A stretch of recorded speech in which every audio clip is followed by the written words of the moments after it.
ಓ ಶಂಕರಣ್ಣ ಚಂದ್ರಣ್ಣ, ನಿಮ್ಮ ಮನೆಯಿಂದ ತಿಂಡಿ ಮಾಡ್ಕೊ ಬಂದ್ರಾ? ಇದೇನು ಆರಾಮಾಗಿ ಕೂತ್ಬಿಟ್ಟಿದ್ರಲ್ಲ, ಬೇಗ ಬೇಗ ಕೆಲಸ ಮಾಡಿ, ಬಜೆಟ್ ಪ್ರಾಬ್ಲಮ್ಮು. ಹಿಂಗೆ ಹೇಳ್ತೀನಿ ಅಂತ ಬೇಜಾರಾಗಬೇಡಿ. ನಿನ್ನ ತೊಂದರೆ ತಿಳ್ಕೊಂಡು ಈ ಕೆಲಸ ಎಲ್ಲ ಮಾಡ್ತಿದ್ದೀವಣ್ಣ. ಆದರೆ ಹಿಂಗೆಲ್ಲ ಮಾಡಿದ್ವಿ ಅಂತ ಆಮೇಲೆ ನಿನಗೆ ನೆನಪಿರಲ್ಲ. ಹಂಗಂದ್ಬಿಟ್ಟಲ್ಲ ಶಂಕರಣ್ಣ, ಈ ಮದುವೆ ನನ್ನ ಮಗಳದಲ್ಲ, ನಿನ್ನ ಮಗಳದಂತ ತಿಳ್ಕೊ. ನಿನ್ನ ಮಗಳಷ್ಟೇ ಯಾಕೆ, ಇಡೀ ವಟಾರದಲ್ಲಿ ಮನೆ ಮಗಳಂತ ತಿಳ್ಕೊ, ಅಲ್ವೇನಣ್ಣ? ಹ್ಞೂ ಮಹೇಶಣ್ಣ, ಅದೇನು ನಿಜ. ಆರಾಧನಾ ನಮ್ಮ ಜೊತೆ ಚೆನ್ನಾಗೇ ಇದ್ದಾರೆ. ಇದು ಮಾತು ಅಂದ್ರೆ. ಓ ಲತಕ್ಕ, ಹೂವ ಗಟ್ಟಿ ಗಟ್ಟಿ. ಶಂಕರಣ್ಣ, ಅವನು ನಿರ್ದೇಶ ಮಾಡೋಕ್ಕೆ ಏನು ತೊಂದರೆ ನನಗೆ? ಯಾಕೆ ಸುಮ್ಮನೆ ವಾದ ಮಾಡ್ತೀಯಾ? ಅವನೇನು ಅಂತ ಗೊತ್ತಾಗಬೇಕು ಸುಮ್ಮನಿರು. ಬೇರೆ ಸಮಯದಲ್ಲಿ ಗುರು ಅಂತಿರ್ತಾನೆ, ಇವಾಗ ಅಣ್ಣ ಅಕ್ಕ ಅಂತಾನೆ. ಇಂಥವ್ರನ್ನ ಸಮಯ ಬಂದಾಗ ಜಾಡಿಸ್ಬಿಡ್ಬೇಕು, ಅವಾಗಲೇ ಬುದ್ಧಿ ಬರೋದು. ಇವನು ಬುದ್ಧಿ ಬರೋದ? ಅವನೇನು ಮಾಡ್ತಾರೆ ಅಂತ ಎಲ್ಲ ಗೊತ್ತಿದೆ ಮಾಡೋದು. ಸುಮ್ಮನೆ ಕೆಲಸ ಮಾಡು. ಏನಾದರೂ ಅಂದ್ಯಾ ಚಂದ್ರಣ್ಣ? ಇಲ್ಲ, ಮದುವೆ ಅರೇಂಜ್ಮೆಂಟ್ಸ್ ಎಲ್ಲ ಚೆನ್ನಾಗಿ ನಡೀತಾ ಇದೆ ಅಂತ ಹೇಳಿದೆ. ಇದು ಮಾತು. ಗಟ್ಟಿ ಗಟ್ಟಿ.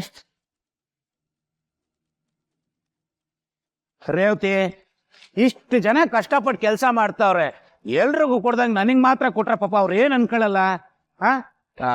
ಇರ್ಲಿ ಬಿಡು, ನೆಕ್ಸ್ಟ್ ಸರಿ ತರಬೇಕಾದ್ರೆ ಎಲ್ರಿಗೂ ಕೊಟ್ಬಿಡು. ಸುಮ್ಮನೆ ಹೇಳಿದ್ದು ತರಬೇಡ.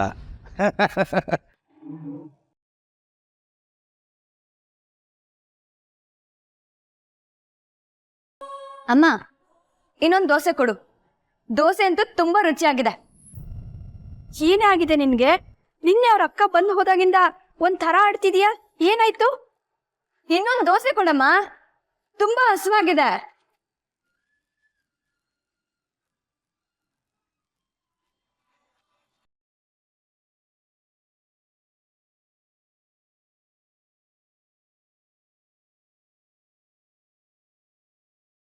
ನಿನ್ ಸಂಟ ನನಗೆ ಅರ್ಥ ಆಗ್ತಿದೆ ಕಣೆ. ಮದ್ವೆ ಇಷ್ಟ ಇಲ್ಲ ಅಂದ್ರು ಇಷ್ಟ ಇದೆ ಅಂತ ಹೇಳಿ ಬಂದಿದ್ಯಾ ಅಂತ ನನಗೆ ಗೊತ್ತು. ನನ್ನಿಷ್ಟ ಅದೆಲ್ಲ ಒಂದು ಮ್ಯಾಟ್ರೇನಮ್ಮ. ನಾನು ಮದ್ವೆ ಆಗ್ತಿದ್ದೀನಿ.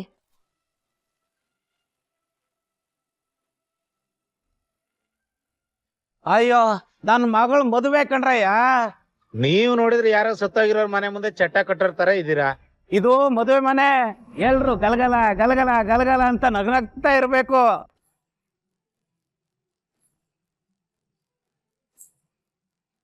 ಕೆಂಪಮ್ಮನವ್ರೆ, ಫಸ್ಟ್ ಟೈಮ್ ಚಪ್ರ ಹಾಕಿಸ್ತಾ ಇದ್ದೇನೆ. ಈ ಪ್ಯಾಟರ್ನ್ ಬೇಡ ಅಂದ್ರೆ ಹೇಳಿ, ಬೇರೆನೆ ಹಾಕ್ಸ್ಬಿಡ್ತೇನೆ. ಮಹೇಶ್ ಸರ್, ಡೆಕೋರೇಷನ್ ಎಲ್ಲ ಚೇಂಜ್ ಮಾಡೋ ಪ್ಲಾನ್ ಎಲ್ಲ ಇಟ್ಕೋಬೇಡಿ. ನೀವು ಕೊಟ್ಟಿರೋ ಬಜೆಟ್ಗೆ ಇಷ್ಟು ಮಾಡ್ತಿರೋದೇ ಹೆಚ್ಚು.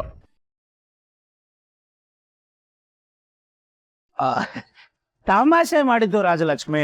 ನಾನ್ ಕೊಟ್ಟಿರೋ ಬಜೆಟ್ ನನಗೆ ಗೊತ್ತಿರಲ್ವಾ?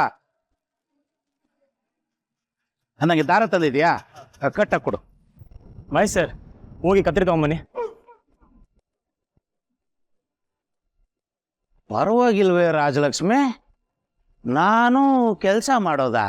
ಸ್ವಲ್ಪ ಈ ಕಡೆ ಬಾ, ಹೇಳ್ತೇನೆ. ಬಾ, ಈ ಕಡೆ ಬಾ. ನಾನ್ಯಾರು? ಬೀಗಣ್ಣ. ಏ ರೇವತಿ, ಕತ್ರಿ ತಾ ಬಾ.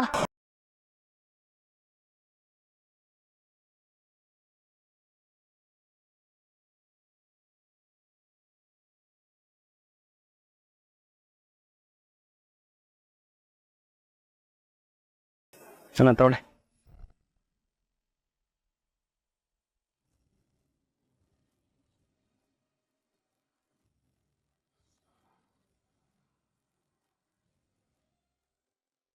ಮಹೇಶ್ ಸರ್, ಮದುವೆ ಹೆಣ್ಣಂದ್ರೆ ಎಷ್ಟು ಕಳೆ ಆಗಿರ್ಬೇಕಲ್ವಾ?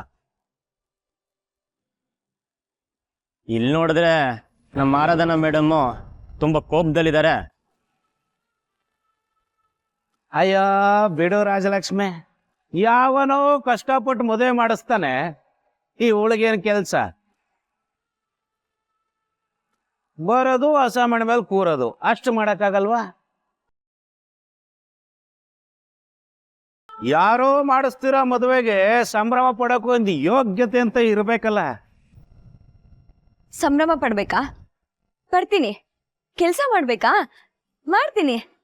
ತಗೊಳ್ಳಿ ರಾಜ್ ಸರ್, ಕತ್ರಿ ತಗೊಳ್ಳಿ. ಇಷ್ಟು ನಕ್ಕಿದ್ರೆ ಸಾಕಾ ಅಥವಾ ಇನ್ನೂ ಜಾಸ್ತಿ ನಗ್ಬೇಕಾ?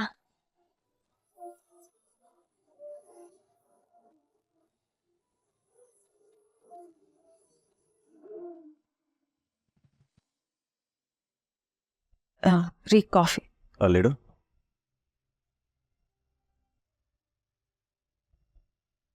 ಒಂದು ನಿಮಿಷ ಸಾವಿತ್ರಿ,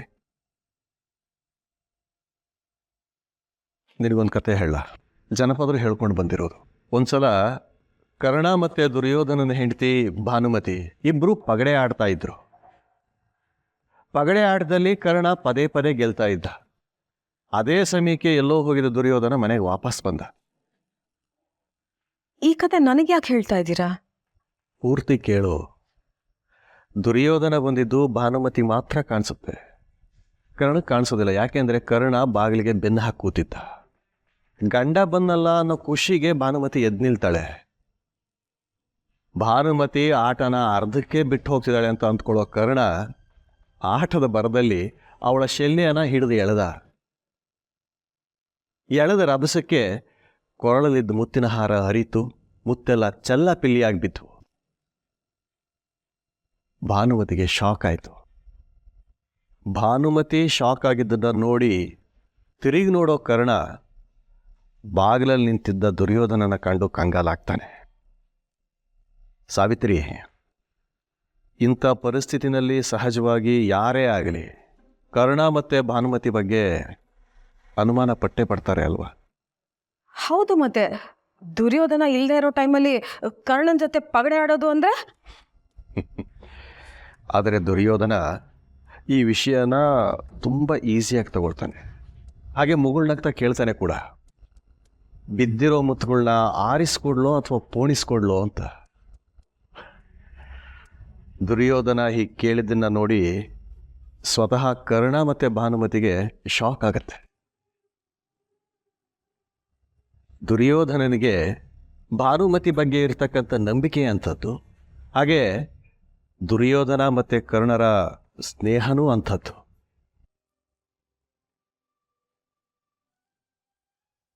ದುರ್ಯೋಧನ ಕರ್ಣ ಮತ್ತು ಭಾನುಮತಿ ಬಗ್ಗೆ ಅಷ್ಟೊಂದು ನಂಬಿಕೆ ಇಟ್ಟಿದ್ದ.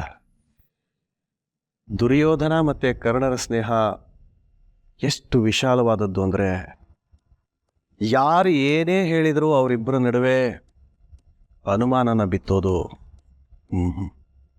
ಸಾಧ್ಯನೇ ಇರಲಿಲ್ಲ.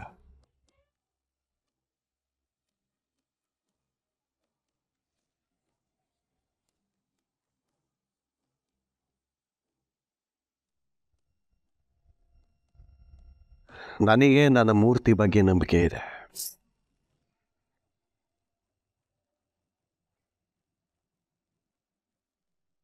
ನಾನು ದುರ್ಯೋಧನ ಆಗೋದಕ್ಕೆ ರೆಡಿ. ನಿನಗೆ ಭಾನುಮತಿ ಆಗೋದಕ್ಕೆ ಸಾಧ್ಯನಾ ಸಾವಿತ್ರಿ?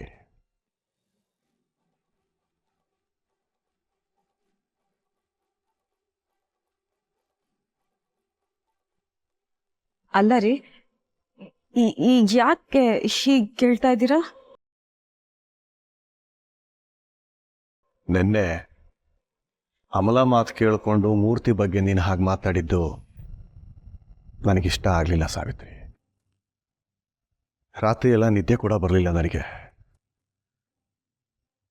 ನನ್ನ ಜೀವನದಲ್ಲಿ ಮೂರ್ತಿ ನೀನು ಬರೋದಕ್ಕಿಂತ ಮುಂಚೆಯಿಂದನೇ ಇದ್ದಾನೆ. ಅವನೇನು ಅಂತ ನನಗೆ ಚೆನ್ನಾಗಿ ಗೊತ್ತಿದೆ. ಸಾಧ್ಯವಾದರೆ ಅವನನ್ನ ನೀನು ಅರ್ಥ ಮಾಡ್ಕೊಳ್ಳೋದಕ್ಕೆ ಟ್ರೈ ಮಾಡು. ನೋಡು, ಮಕ್ಕಳು ಏನಾದರೂ ಹೇಳಿದರೆ ಅವ್ರಿಗೆ ಬುದ್ಧಿ ಹೇಳು. ಅದನ್ನು ಬಿಟ್ಟು ಏನು ಗೊತ್ತಾಗದವಳ ಥರ ಎಲ್ಲ ರಿಯಾಕ್ಟ್ ಮಾಡಬೇಡ. ಅಲ್ಲ ರೀ, ಮೂರ್ತಿ ನಿನ್ನೆ ನೋಡು, ಮೂರ್ತಿ ಏನೇ ಮಾಡಿದ್ರು ಅದು ನನ್ನ ಮತ್ತೆ ಈ ಮನೆ ಒಳ್ಳೇದಕ್ಕೆ ಮಾಡಿರ್ತಾರೆ.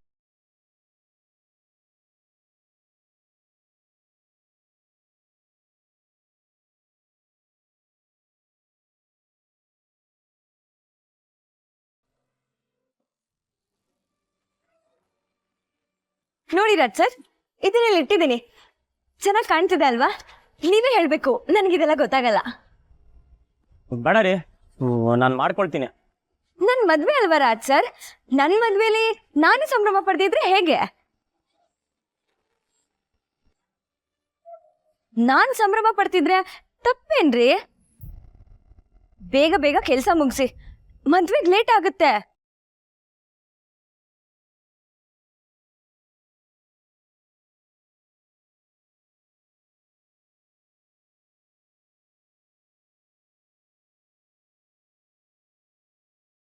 ಇವಳ ಸಂಕಟ ಈಗ್ಲೂ ಅರ್ಥ ಆಗದೆ ಇರೋರಿಗೆ ಕಣ್ಣಿಲ್ಲ, ಕಿವಿ ಇಲ್ಲ, ಎಲ್ಲ ಇತ್ತು. ನಾನು ಹೃದಯ ಇಲ್ಲದೆ ಇರೋ ಹಾಗೆ ನಿಂತಿದ್ದೀನಿ. ಇದನ್ನೆಲ್ಲ ನನ್ನ ಕಣ್ಣಲ್ಲಿ ಹೇಗ್ ನೋಡೋದು ನನಗೆ ಅರ್ಥ ಆಗ್ತಿಲ್ಲ.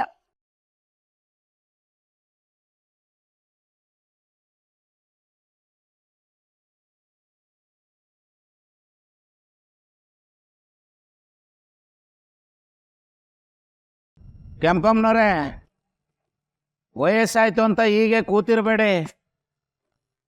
ಮದುವೆ ಊಟ ನಿಮಗೂ ಇರುತ್ತೆ. ವಯಸ್ಸಾಗಿದೆ ಅಂತ ಊಟ ಬಿಟ್ಬಿಡ್ತೀರಾ? ಸುಮ್ಮನೆ ತಮಾಷೆ ಮಾಡಿದ್ದು, ಆಮೇಲೆ ಬೇಜಾರು ಗೀಜಾರು ಮಾಡ್ಕೊಬಿಟ್ಟಿರಾ?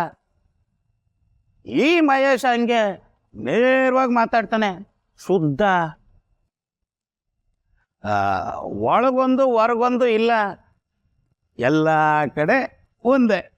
ಹ್ಞೂ ಕಣಪ್ಪ, ಒಳಗಡೆಗೂ ಅದೇ, ಹೊರಗಡೆಗೂ ಅದೇ, ಶುದ್ಧ. ಆಯ್ತಾಯ್ತು, ಮದುವೆ ಊಟಕ್ಕೆ ಬಾ. ಚಂದ್ರಣ್ಣ, ರಾಜ್ ಸರ್ ಇದನ್ನೆಲ್ಲ ಮಾರ್ಕೆಟ್ ಇಂದ ತುಂಬಾ ಕಷ್ಟಪಟ್ಟು ತಂದಿದ್ದಾರೆ. ನಾವ್ ಹಾಳು ಮಾಡಬಾರ್ದು. ಏನ್ ಶಂಕರಣ್ಣ ಹಾಗೆ ಕುತ್ಕೊಂಡ್ಬಿಟ್ಟಿದ್ದೀರಾ? ಬೇಗ ಬೇಗ ಕೆಲಸ ಮುಗಿಸಿ. ಮದ್ವೆ ಅರೇಂಜ್ಮೆಂಟ್ಸ್ ಎಲ್ಲ ರಾಜೇ ನೋಡ್ಕೋತಿರೋದು. ಚೆನ್ನಾಗಾಗದೆ ಇದ್ರೆ ಪಾಪ ಅವ್ರಿಗೆ ಕೆಟ್ಟ ಹೆಸರು.